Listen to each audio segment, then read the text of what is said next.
There is nothing wrong with your internet. Do not attempt to adjust your settings. We are controlling the podcast.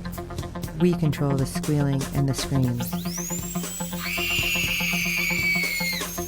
We can make your heart flutter, your eyes blur from tears, or sharpen your mind to crystal clarity. For the next hour, sit back. We are in control of what you hear. We repeat, there is nothing wrong with your settings. You are about to experience the awe and mystery known as the female mind. You are now entering the Fangirl Zone.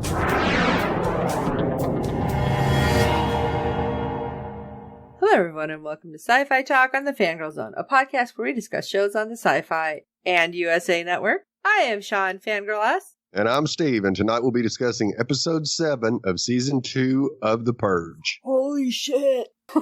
Yeah. Oh my god.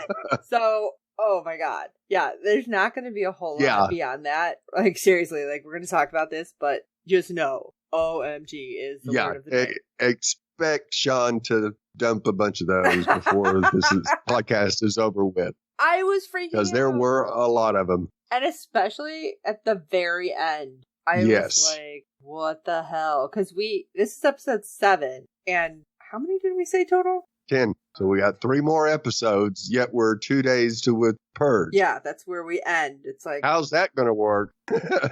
Are we going to get, the 2 days before and then the Purge? We're going to get the Purge again? Yeah, this was nuts. But the Purge this sounds really weird, me saying it this way. The Purge will end just before the holiday. Yeah, the Purge's going to end a holiday, that's for sure. But anyway, okay, let's jump into episode 7. Should I stay or should I go? Really? You're going to give us that song title? But right. Marcus's family makes a tough decision. Esme and Ryan risk it all. Ben destroys someone he loves. It wasn't his brother. Although I think we were all hoping that was going to happen. Yeah. But holy crap, the opening. We have a meeting at the Merry Makers Mask Company. Say that 4 times fast. They're discussing the new masks, which provide better ventilation than the previous version. And I think it's so funny, because obviously the mask is on a camera because you see the 2 dark holes and you wouldn't necessarily focus on that. But for some reason, I just kept focusing on that. I know, weird. But then they discuss the need for an LGBTQ mask and possibly donating some of that profit to various charities. It's like, what? What am I missing? What is this shit? And again, first thing that comes to mind, there's always somebody going to make profit off something. It doesn't matter. Hell yes. They're in marketing. Yes. What do you expect? Oh my God. That just makes me feel so dirty. I'm not in marketing, but just knowing that that's out there. Yes. Then we had, I'm guessing he's like the new guy, suggesting probably we make this new mask, the campus killer mask. And his boss seemed a bit taken back. Or at first. Yes. And then the rest of the people are like, we can't do that. That's promoting murder. Duh, you are promoting murder, but whatever. And then finally the one lady's like, not a bad idea because the news will do all the advertising for us. Oh, ding, ding, ding. We've got a winner. So they're making that God mask with all the blood, which honestly, I did see that at Halloween. And I'm like, that's creepy. Yeah. And I'm just thinking, wow, is this what advertising is like too? Because it's like, this just makes you want to hose down your eyeballs and your ears, okay? Clean them out with bleach because it felt horrible listening to this. Oh, okay. Let me move on. Now, we do see it's 116 days till the next Purge. And again, I'm like, okay, just under 4 months out. Right. All right, how are we going to really get this all wrapped up at this point? Because, I mean, with this episode, because it was so early on, it's like, all right, a total of 4 episodes. How are we wrapping this in this 4-hour time span? We're going to have some jumping here sooner or later. Which we sure as hell did at the end, but... Sure did. We don't know where we'll actually start the next episode, though. Because just because it jumped doesn't mean that's where we are. But anyway, I digress. We have Esme and Ryan sneaking around to get information to help take down the NFFA. And they go into what appeared to be an abandoned house. Right. And I think it might have been Drew Adams' house, but I wouldn't think so. I mean, they know to look there. Yeah, I would so, say, yeah, it I probably would think wasn't. that they'd be watching that place. Right. But Esme logs into her account because she's like, yeah, of course they're going to leave me in the system because they think if I log in, they can track me. Okay, yeah, but not everybody's going to protect you, Esme, so you need to be on it. And a little quick hack. And she's got the information. Let's go. So Ryan, I don't know really why Ryan is trusting her right now. Right. But she's like, well, I felt I can trust you because I know you didn't kill the guards on Purge night. Now, why at that moment he wasn't like, hold on, red flag, you were watching? Yeah, time out. How did you know that? Right. And I'm, again, thinking, how is it not like, wait a second, if she was watching me, what about Tommy? Blah, blah, blah. Like, why all that wasn't running through his head? Right. But whatever. When we see Esme getting the information, we then see at the surveillance site, Vivian triangulating her position. She's moving pretty fast. Now, do you think that she possibly, even though it was moving fast, was trying to have it stall a little?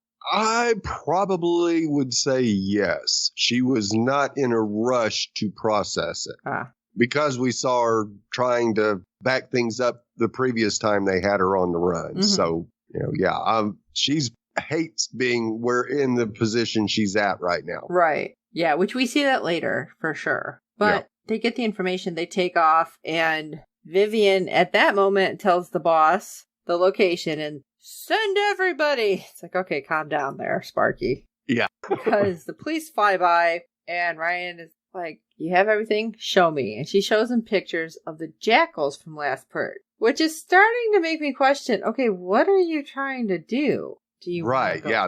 I don't think this was for her or this was for Ryan. Right. It's like, this is weird. But we see the next day, Ryan's like, well, I can't tell you what's going on because not exactly going after them, but it'll come out, I'm sure. Right. And he's like, hey, open that box. And there's a wig, a blonde wig, because he's like, it's time to change your look. Really? Okay. And he's like, better disguised than just a ball cap. Right, true. Yeah, it's not a Marvel movie. But it's like, hey, right. I got a passport guy too. I'm going to get you out of the country. And of course, she's like, I'm not going anywhere. Woman, maybe you need to until you guys figure out how to take this shit down. Right. But we're going to meet the rest of the gang. And they're a little nervous about you. But this whole time, instead of putting the wig on, because you can't guarantee you're completely in dead zones, she's holding it in her hand. Yeah. Put the damn wig on your head.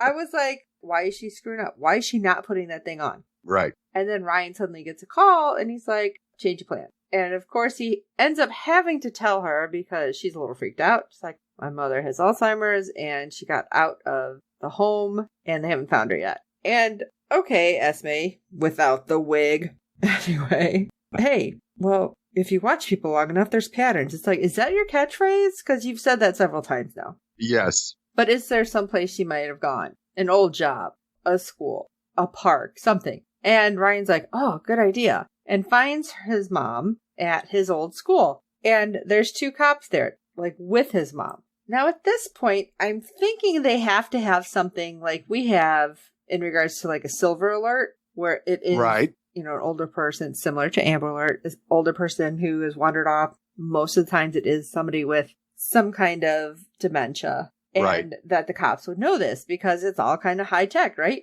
Or the NFFA with all their damn cameras should be able to find her, right? But no. Right. Real quick. The 2 officers are like, I need some information. Okay. When he walked up and the mom's like, oh, why aren't you in school? And he's like, oh, school is canceled, Mom. You would think that one of them at least would be like, oh, okay. I get it. Right. But they want Ryan's ID. And he opens his wallet and you see at least 2 IDs. I know. How do they not see it? Because it's not like he had it up where they couldn't see it. It was like laying flat. I'm like, right. What? So he gets digs through and pulls out another one. And like, how many IDs you got in there, Ryan? Yeah. Half a dozen? Gives it to them. They run it. They're like, oh, you were a cop. And oh, yeah, blah, blah, blah. A little BS back and forth. He's like, I'll take my mom. Thank you. As they had hand it back, they're like, oh, we can help you get her in the truck. okay, why? Yeah. It's like, Oh, we're just helping up a former cop. Yeah, it's like, this is weird. You're trying to check We my don't car? want her to run off on you again. Right? But Esme sees them coming and sneaks out of the car because she's sweating bullets. Yeah, because they put the mom in the front seat and she's just like, wee! I'm like, what is happening? Yeah. It's not like you're on a swing. What? But Ryan drives off. Now, does he see Esme hiding behind another vehicle and then her take off another way? I don't think so. Okay. I was wondering if, like, he's seen her and is like, all right, let me do this. And I'm thinking around he's the going to block. go, like, I'll meet you around the block. You can pop in. Are you in a dead zone? Is this, like, one of those areas that there are no cameras anywhere? This just seemed weird. Yeah. Again, weird. But somehow, as Esme is not getting caught, making her way back, good thing she's a main character, although that didn't help everybody last season. Right. She sees a car for sale with an 800 number and the name Drew Adams. It's like, what? Yeah. And I thought that was weird. I'm thinking, why is that there? Is this a way that people contacted her? I'm thinking this was actually something that may have been there from Drew. Alas, no. She does grab the number and calls it, and it's Vivian, who luckily was not at work at that moment. Right. I was starting to wonder what was going to happen if she was. Yeah, it would not have turned out well. Yeah. So Vivian, of course, is like, what the hell's going on? Yeah, thank you. Can you tell me something? Anything? Right. Did you do it? And what is it that you did? Because they won't tell me. Because when she does have a few moments early, I think it was earlier, she would talk to her boss and he's like skirting the issue. Like, he wouldn't tell Vivian anything. Just that you got to trust the NFFA. And Esme cared too much, and that's what happened. It's like, oh shit. Yeah. Okay. Now I'm scared. You know, it's like, yeah. Especially when he mentions you care too much. You shouldn't. It's like, Yeah. And, Esme's like, and Esme did the same thing. So we're keeping our eyes on you too, Vivian. That's what I was thinking immediately. I'm thinking, you see what happened. Maybe. Especially when Esme says, how do I know they don't have you bugged? She's like, oh, I'm not. Well, Esme didn't think she was either. Right. But Esme does say, I didn't do anything wrong, but don't trust anyone. And I love Esme's like, don't trust anyone. But Vivian's like, well, can I trust you? Yeah, interesting.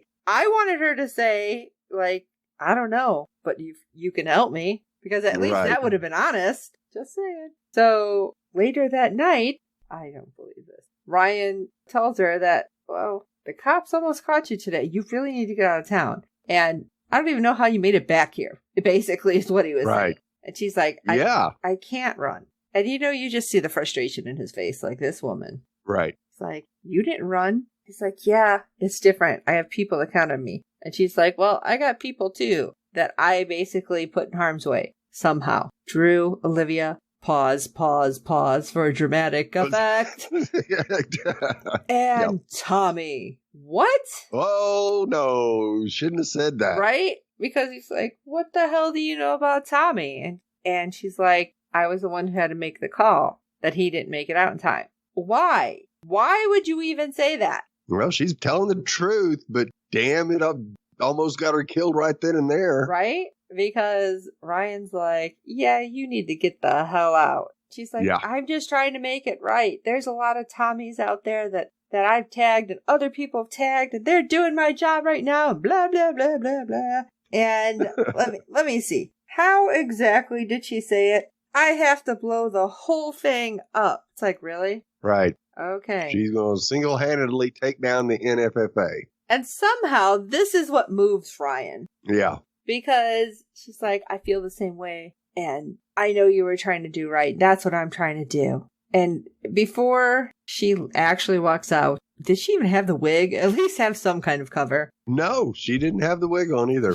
She was going to be dead. She was going out as her. Yeah, she's dead. He just says, wait. All dramatic and broody. Really? Okay, Ryan. I don't know. This could totally be your downfall. And we will talk about everybody when we do the jump in a minute. So we won't finish them. But we had already kind of talked about at NFFA. I'm going to have a hard time with that. Surveillance offices. and the boss. And the boss just seems so Yeah. Because I'm like, I really think he's now looking at Vivian because she has been, like, questioning. Even though at first she's like, oh, I didn't go home. And he's like, don't beat yourself up. You did great last night. It's like, yeah, that's not why. But what did she do? And then that's when I'm like, you've just stepped in it.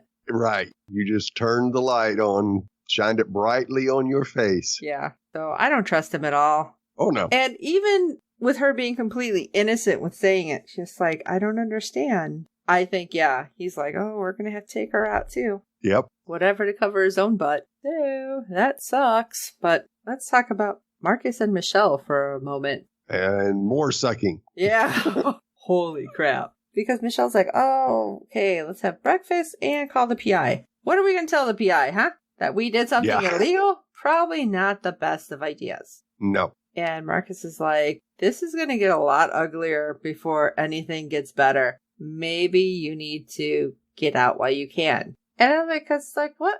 No, we're in this together. So, okay, great. Wow, you really tried hard to talk her out of it, Marcus. Right. So Marcus goes to get the paper and notices, oh, there's several neighbors going over to the guy's house. The guy who had the affair with his wife. So they run next door, ring the doorbell, nobody's answering. And Michelle's like, are you sure? Yeah, they're in here. I just seen them. In the windows, they go around back and hey, it's the whole damn neighborhood. Yeah, not good. Okay, Stan and April are like, what? What did I do to you? Why do you hate me so much that I deserve to die? And this worked my nerves. Yes, I'm saying that very deliberately. Because then you have one creepy ass neighbor do a slow clap and gets up and's like, you killed my wife. Okay, now first of all, if this wasn't a purge thing, why the hell? I mean, was she related to every single one of them there? No? Okay, what the hell? Right. Because he explains that 5 years ago, she was having problems breathing, went to the ER, and she had AFib. And Marcus is like, we have to shock her heart, but it should be okay. It's pretty routine. But Clint's wife died, and Marcus didn't even come out to tell Clint the bad news. Now, would that have made it any better? Maybe Marcus was freaked out. I mean, 5 years ago, still early on in his career. Right. We don't even know if he ended up being the doctor who was dealing with it. Did it, right, yeah. Because just because they come out to say it doesn't mean they're the ones that are doing it, especially if it's early on and possibly doing residency. But Clint, of course, is like, she was a pillar of the community. Everybody loved her. You fucked up. Yeah. And a couple of the neighbors stand up and say, yeah, she was a really great lady. And they all seem mad because Marcus didn't get to know any of them when they moved in. Right. I don't know about you, but I don't really know my neighbors. No. I know. It's been a long time since I've known any of our neighbors. We know the ones on each side of us and one across the street. That's it. Right. I don't even know their last names. I'm going to be honest. Nope. So, like, what the hell? That's why you're mad? Yeah. And Clint's like, oh, if you get out by midnight, I'll consider taking the hit off you. Otherwise, next purge, it's going to be me that takes you out. So first of all, okay, you have a hit on him. All your neighbors kicked in a hell of a lot of money. Yeah. And you're the one that's going to take all that money then? Because you already told him, yeah, it's going to be me. At that point, I'd be like, oh, hold on. I need to take back my money. No, I'm sorry. Yeah. But whatever. Obviously, it's an issue. So Marcus and Michelle... Apparently, the other neighbors are scared of this guy as well, so... Well, yeah, because he's just creepy and crazy. Yeah. So Marcus and Michelle are like, all right, you know what? We need to go. Because everybody seems like freaked out about this dude. And right when they're like, all right, we're going to go. We'll just send for everything. And Darren happens to walk up. He's like, you're leaving? Hey, can I go with? You go, this is not good. Right. He's like, I think I'm in trouble. I messed around with the wrong guys, and I think they're coming to purge me. Well, you're not wrong. Yeah, just not the entire truth. All right. So Marcus is like, fine, you're coming with us. They all go inside. And then we see them driving off, and they're at a checkpoint, a police checkpoint, apparently at the Mississippi state line. What the hell? Yeah, apparently they've got police checkpoints at every state line. This is not someplace I want to live. No. This is what I'm thinking. What is happening? So this turned into you can't go across state lines because the officer gathers everyone's ID.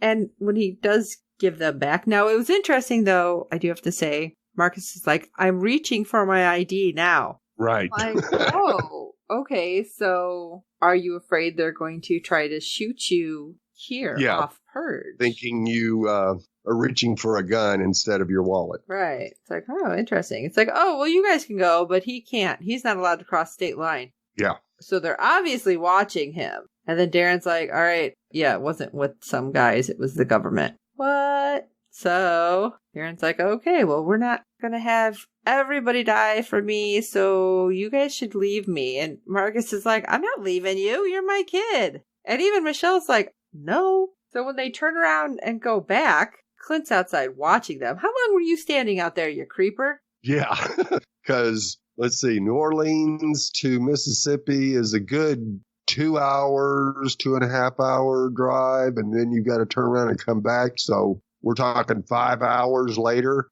since they left. And he's still standing out there watching their house. Right. Not good. Now, again, pet peeve that I have in all these shows, you have a garage. Why are you parking in the front? Yeah. Park in your damn garage. But anyway, they're like, okay, well, what's going to happen? Don't worry, we'll figure it out because we never should have ran. And there's psychos like Clint all over the world. And some of them are running the government. Dun, dun, dun. Oh my gosh. So that was crazy with all of them. And let's put the cherry on this Sunday of crazy. Yeah. Because we have Ben. Kellen is like, I gotta go. Telling Ben's mom, oh no, don't worry, I'll just get a car. It's like, girl, you should have left already. Because his mom's like, no, let me make you some breakfast. She's like, no, gotta go. Did you have a fight? Nope, just gotta go. Like, I feel like if she just said, he's the killer. Right. His mom would be like, you got to go. Yeah, get out of here now. Right. But no, let's hem and haw. And Ben rolls over to find out Kellen's not there and gets up to look for her and notices his suitcase not quite right. It's like, shit. Yeah, busted. So Ben comes down and Kellen's like, I got a poli-sci project, gotta go. He's like, oh, let me take you back. And his mom's like, yeah, that'll make me so much happier and make me feel so much safer. It's like, Kellen. She ain't gonna make it there. Yeah, I'm like, Kellen, girl. I don't know. You should have said anything. Nope, sorry, the car's already coming. Bye. Yeah. You're so super screwed, girl. Yep. And of course, as they're driving back, Ben's like, Kellen, I want you up in my bag. No, why don't we just listen to some music? All right, you are so not playing this cool. No. And she just blurts out, I seen the mask last night. Okay, just, Yeah. Ben's like, but you didn't call the cop. That means you care about me. And I'm thinking, she didn't call the cops. That means she was freaked out and wanted to get as far away from you as possible before she called the cop. Yes. She wanted to be safe before she called the cops. And he tells her about the farmer. And Kellen's like, crap. Yeah, you're just really brave. You're telling me. And Ben's like, I know you're scared. You're doing that neck thing you keep doing. It's like, shit. You gotta tell. You are so screwed. Yeah. So he's like, reach in the bag. And she's like, no. So he reaches in and grabs a knife. And of course, I'm like, oh, she's dead right now. Oh my God. Right. But he hands it to her. I want you to feel safe. Do you really think I feel safe with just holding this knife? You tower over me. Yeah. He's probably got a good, 50 pounds or more on her. And at least. She already knows he's killed 3 people. Well, 4, because you count the Purge kill. Yeah. And she's probably just thinking, I am super screwed. Yeah. Helen tries to open the window at some point, and Ben's like, oh, are you hot? I'll turn on the AC. Well, great. The locks are on the window. Are the child locks on the car so you can't get out? Does that count in the front? I don't even know. But they end up stopping at a gas station, and Ben's filling up the tank. She puts the knife back in the bag and gets out, saying, I need to go to the bathroom. And, of course, as this happens, he's like, oh, hey, can I use your phone? Mine's dead. Why didn't you have it plugged in the car? Yeah. So he had been like, no. Yeah. She locks the bathroom door and writes on a paper towel that she's been kidnapped by the campus killer in a green Subaru southbound on 55. Now, who thought this was going to get into anybody's hands other than Ben? Raise your hand and then slap yourself in the face. Exactly. Because, of course, Ben isn't there, so she grabs her bag. I think you should have had your bag with you. Yeah. And then been like, oh, I'm going to grab a candy bar. Something. Because if you'd have gone inside, maybe would have had a better shot. Right. Probably not. At least Ben would have had to kill the clerk inside to get to you first. Right. And any other people that may have been in there. Right. But damn, you are so stupid. I'm sorry. Why do they make some of these people so dumb? Because then you have Kellen looking in the rearview mirror and he's like, what are you doing? She's like, oh, checking my makeup. Really? I don't know how many times I started shaking my head at this girl. I'm like, you know what? You are that typical girl in a horror movie that's going to die early. Even though it's not early, because some of the stupid shit you're doing. Yep. And she's like, hey, how about after finals we go on a trip or get an apartment and a puppy? You are trying too hard right now. Yes. Because what happens? Ben pulls off the highway. Now she starts freaking out. Good idea to freak out. Yeah. And they're near a canal. And I'm like, oh, you're dead. You're so dead. Yep. Yep. Absolutely. That's all I kept saying. Yep. As soon as he pulled off the road, I said, nope, girl, you're gone now. And he shows her the note. Why did you do this? Why would you do this? Because I'm scared of you? Yeah. And you're a sick person. He's like, no, you just don't understand. And he's like, get the knife. No. Get the knife. No. Get the knife. No. No, trust me. I just need you to cut me and it'll help you. Understand. Yeah. And I immediately thought, no, he's framing you as to be the campus killer. See, that's what I thought at first, but at the same time, I'm like, they could tell the difference in height even on camera. There's no way. But at least for probably, the one but I girl, could see that was where he was thinking. That's what he was thinking. Yeah, why he had her holding that knife. Yeah, wanting to cut him. And he said, I wrote this one down because I'm like, oh God, you just have to give yourself permission to let go of the guilt and fear. I'm like, that's straight out of that character's mouth, that the radio guy. Yep. And, you know, as he's trying to get her to cut him on his arm, he's yelling at her. Yeah, I'm sure that's going to totally not have her freak out. Right. She'd only stabbed him in the neck. Right. So instead she stabs him in the leg and takes off running out of the car. Well, obviously she can move a little better than him because he's limping along as he's screaming for her. And again, I'm thinking, she's not going to get away, but he also has the car. Why didn't he just get it and like throw it in reverse? Right. He's following her and she tries to flag down her car, which kept going. And she's in the street. Now, you knew some shit was going to happen here. Oh, absolutely. So she's in the street. This car ends up coming. Now she backed up, I think, to turn and run. Right. Yeah. She was looking at Ben as she was on the highway, moving backward. But the guy in the oncoming car, she turned around just enough time to, Yeah. He hits her. But the guy in the oncoming car should have seen her ass standing there. Yes. It's not like when they pull back, he's coming around to bend or some kind of... Oh, hell line. no. What were you doing? He saw her in the road for a good half a mile. Right. Should have been slowing your ass down and be like, what is going on? Yeah. Yeah. And when she gets hit by this truck, the guy's freaking out like, oh my God, I got to call 911. And Ben goes to her and I'm thinking, okay, he's going to whisper something really sadistic to her. Because she's trying to keep her head turned because she's, dying and choking on blood. But it's like he pulls her head forward so she's looking at him, choking on blood, and he strangles her. And I'm like, what the fuck? He wanted to make sure she was dead. And he like, couldn't have her somehow surviving and then telling the police on him. How did he explain all the blood and the knife wound? What?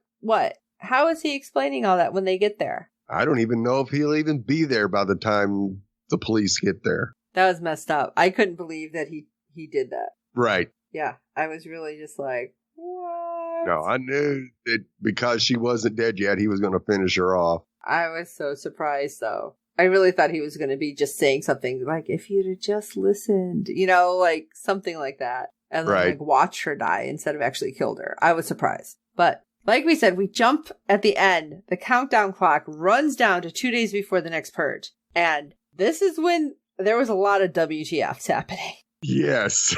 You see Ben wandering around the streets and suddenly finding a store that has all of his masks in the window. And you see the look, like at first when you see him look kind of almost giddy, I thought he found where he's going to set up shop for Purge. Yeah. But it's the mask. And he's like, oh, yes, I'm famous. Which makes me wonder, too, have there been any other murders in that 116-day time? or 114 days. Right. Yeah. We wonder if we'll find out. But we go to Marcus and Michelle, and sitting there quietly, and when they pull back the camera, you just see a shit ton of weapons that they've collected over this time. Yes, several machine guns, shotguns, axes. Should have got like a giant, I don't know, whatever it is where you can feed in a ton of bullets and it goes like crazy. I mean, it seems like all of it is legal. Yep. Are rocket launchers legal? Because you can't blow things up. Like explosives aren't, but would rocket launchers fall under that, I wonder? I bet they would. You just need Otherwise, the NFFA offices would have been bombed a long time ago. Probably. And then you see Esme getting something to drink and going back into bed. It's like, oh, okay, she's still there with Ryan. But, oh, they're not just there together. They're together. It's like, oh, well, I mean, I guess in that almost 4 months' time. Anything can happen. Yeah. And apparently it has. Wow. Okay. Yeah. This was so weird. Especially the moments with Ben and Kellen. I'm like, awkward. Yeah. This was crazy. I don't know what's coming. And I can't wait. I'm like, hurry up and get here. Yeah. Well, obviously, I really like this one. Steve had a couple of his what moments as well. Oh, yeah. But what did you guys think about this episode? Please let us know at SyFyTalk@fangirlzone.com or go over to our contact page and shoot us a message in one of those many ways. Make sure you tweet along and tell us what you think. And while you're at it, rate and review us on iTunes and every other platform you find us on, because good ratings and reviews help other fans of the show find us. Oh, tell your friends about this show because holy crap, this is so good. And I'm wondering if this is going to lead up to the new Purge movie. I guess we'll find out. So for this episode of SyFy Talk, I'm Sean Fangirl S. And I'm Steve. Graveyards are full of heroes. And until next time.